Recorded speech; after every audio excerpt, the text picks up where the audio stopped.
आज के बजट के बारे में तो आप लोगों को पूरी जानकारी मिली। अच्छा होगा। देखिए, स्पोर्ट्स को बढ़ावा देने के लिए तो आप जान रहे हैं, हम लोग प्रारंभ से ही पूरी कोशिश करते हैं। उसके आगे लोगों को भी बढ़ावा देने के लिए हम लोग चाहते ही हैं कि नई पीढ़ी के लोगों को स्पोर्ट्स के प्रति, खेलकूद के प्रति भी आकर्षण होना चाहिए। सबको पढ़ना चाहिए, लेकिन सिर्फ पढ़ना ही काम नहीं, उसके अलावा खेल कूद के प्रति भी आकर्षण पैदा होता है तो उसका स्वभाव ही नहीं बेहतर बनेगा, बल्कि उसका भविष्य भी और बेहतर बनेगा। तो पढ़ाई के साथ साथ इन सब चीजों के लिए क्या केस किया जा रहा है सोशल मीडिया पर, आवाज नहीं आ रही, क्या कह रहे हैं इसमें? पत्रकारों पर केस किया जा रहा है सर, बिहार बोर्ड के पेपर मामले को लेकर।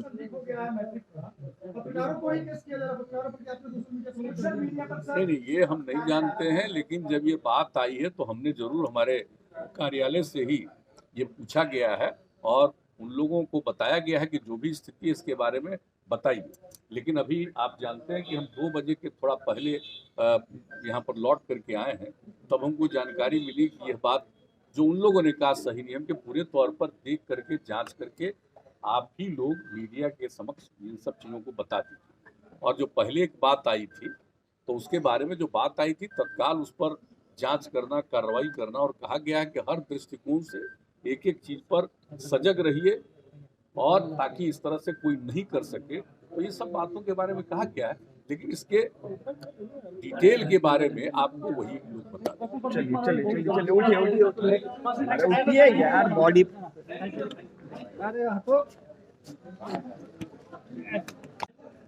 कैमरा ऊपर। माननीय उप मुख्यमंत्री ने बजट पेश किया है और बहुत अच्छे ढंग से संक्षेप में वहां भाषण दिया विधानसभा में, और उसके बाद बजट के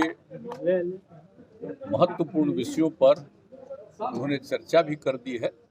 तो इन सब चीजों के बारे में आपको मालूम है कि हम लोगों ने बजट में हर क्षेत्र के बारे में ख्याल रखा। एक तो मौलिक चीज आप समझिए कि जो योजनाएं पहले से चल रही हैं और खास करके जो 7 निश्चय पिछली बार हमने शुरू किया था, उसमें जो चीजें जैसे कुछ जगहों पर सड़कों का निर्माण या हर घर नल का जल, उसका कुछ जगह पर काम जो रुका हुआ बचा है, उन सब चीजों के बारे में सारा प्रबंध कर दिया गया है। और ये इस बार का बजट में इस बात का उल्लेख किया गया है कि ये पूरी कोशिश होगी कि 1 साल के अंदर जितनी भी चीजें पहले से चल रही है उस काम को पूरा कर दिया जाएगा। और इसके अलावा जो जल जीवन हरियाली अभियान के अंतर्गत जो काम हो रहा है उसको आगे निरंतर रूप से बढ़ाया जाएगा। और इसके अलावे हमारे उप मुख्यमंत्री जी ने इस बात को पूरे तौर पर चर्चा कर दी है कि जो नया जो आत्मनिर्भर बिहार के लिए 7 निश्चय 2 की परिकल्पना की गई है, उसके बारे में जो कुछ भी कैबिनेट ने पास किया, और जब कैबिनेट ने पास किया तो विभिन्न विभागों ने इसके लिए जो जरूरी योजनाएं हैं उस पर काम किया और बनाया है। और इस साल के बजट में प्रावधान किया गया है, इस पर सारा काम हम लोगों का शुरू हो जाएगा नए वित्तीय वर्ष में 21-22 में। और पूरे तौर पर उन सब चीज़ों के लिए जो कुछ भी है, तो पहले की स्कीम, आगे की स्कीम, और आप जानते हैं एग्रीकल्चर के लिए जो ध्यान दिया जाता है उसके बारे में, सड़कों के बारे में, और सबसे बड़ी बात है कि आप देख लीजिए कि हेल्थ और एजुकेशन दोनों पर और ज़्यादा पैसा खर्च करने के बारे में निर्णय लिया गया है। तो सब लोगों को जो सुविधा मिलेगी उस सब चीज़ के लिए प्रावधान है ऐसी परिस्थिति में भी। जबकि आप जानते हैं कि इस बार जो पिछले 11-12 महीने से जो कोरोना का दौर चला है तो उसका तो एक प्रभाव पड़ा ही है, लेकिन इन सब चीज़ों के बावजूद हम लोगों का मन है कि हम लोग निश्चित रूप से आगे बढ़ाएंगे। और कोरोना के दौर में भी जो लोगों को राहत पहुंचाने के लिए केंद्र का सहयोग तो मिला ही है, लेकिन राज्य सरकार ने भी जितने बड़े पैमाने पर राशि का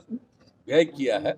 10,000 करोड़ रुपया से ज़्यादा इस क्षेत्र में काम किया। तो ये सब काम तो किए ही हम लोग, लेकिन इसके आगे अगले साल के लिए और अच्छे ढंग से बिहार की प्रगति हो, इसके लिए हम लोग प्रयास कर रहे हैं। और बजट में एक एक चीज़ का प्रावधान किया गया है। और हमारे उप मुख्यमंत्री जी ने तो पूरे तौर पर आपको बता दिया है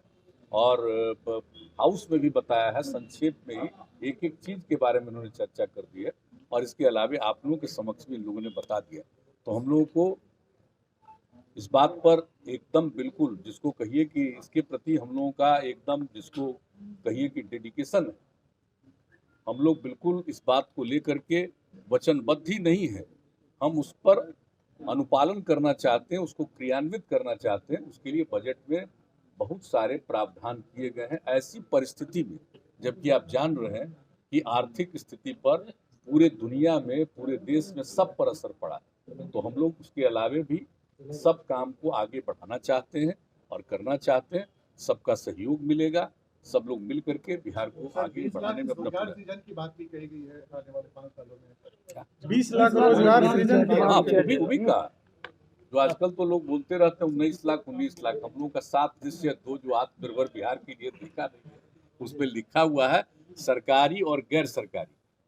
हर प्रकार से लोगों को प्रेरित करेंगे और 20 लाख से भी ज्यादा लोगों के लिए को रोजगार का अवसर मिले, इसके लिए हम लोग काम करेंगे। स्पोर्ट्स को भी बढ़ावा देने के लिए सर नहीं, देखिए वो तो बात नहीं समझते हैं, तो तीनों न बनेगा साहब, आपको मेडिकल यूनिवर्सिटी बनेगा और जो हमारे जितने इंस्टीट्यूशंस हैं, आपको इंजीनियरिंग, तो इंजीनियरिंग यूनिवर्सिटी भी बनेगा और उसके अलावा खेल के लिए भी एक विश्वविद्यालय बनाने की बात है। और चूंकि आप जानते हैं कि राजगीर में इतने बड़े पैमाने पर काम हो रहा है, तो यही तय किया गया कि और कहीं किसी जगह लेने की जरूरत नहीं पड़ेगी, वहीं पर विश्वविद्यालय बनाएंगे। तो जान रहे हैं आज का तय नहीं है, ये तो 10 साल पहले से तय है और उस पर काम होना जितने बड़े पैमाने पर शुरू हुआ, स्टेडियम से लेकर के एक एक काम वहां पर किस तरह से लोगों के खिलाड़ियों को प्रेरित करने के जो काम हो रहा है, इसलिए सोच करके ही सब लोगों ने विचार किया और कहा कि वहीं पर खेल के लिए विश्वविद्यालय बनाने की विश्वविद्यालय बनाना अच्छा होगा, बेहतर होगा, इसलिए किया गया। और बाकी हम लोग इंजीनियरिंग के लिए भी और मेडिकल के लिए भी यूनिवर्सिटी बनाएंगे, हम लोगों ने तय कर लिया। और आप जानते हैं कि इसके लिए हम लोगों ने आपस में देखना शुरू कर दिया है कि किसका कहाँ होगा, तो उसके लिए भी सब तैयारी चल रही है। और जब वो अंतिम हो जाएगा कि कहाँ पर और क्या बनेगा, तो उसके बारे में फिर बात इसको घोषणा की जाएगी, हम लोग बनाएंगे। बड़े बड़े जो मैचेस होते हैं मुख्यमंत्री जी अन्य राज्यों में, लगता है कि बिहार में भी